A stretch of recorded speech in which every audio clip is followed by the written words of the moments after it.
t'habitues, tu te familiarises avec le véhicule. Là, on est en pleine transformation du premier régiment étranger de cavalerie qui sont actuellement sur 10 CRC. On les transforme pour devenir maintenant pilotes sur l'engin blindé de reconnaissance canon Jaguar. Transformation, c'est ni plus ni moins parce qu'on a tout l'escadron qui est réuni. Au total, il y aura plus de 80 personnes de formées. On va être parti pour 3 heures de roulage, volet pilote ouvert. Les pilotes déjà formés à MX-10RC vont faire moins d'heures d'apprentissage. Le jeune pilote qui a juste la formation du VL, Chef, vous me donnez? Ouais, vas-y, redémarre. lui fera 8 heures au total au roulage sur route en extérieur. Au niveau de la conduite, je me sens beaucoup plus à l'aise qu'avec la MX.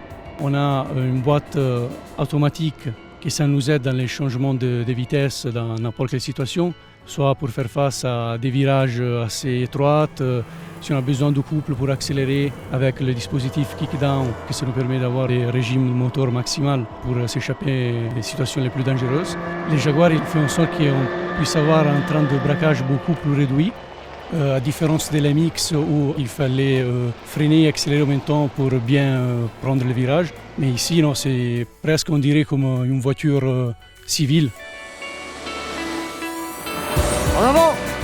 Donc la difficulté majeure, c'est que l'engin a beaucoup d'électronique, des caméras proximales qui permettent une vue sur 360 dans un rayon de 15 mètres autour, le système de variation de pression de gonflage, le système de suspension.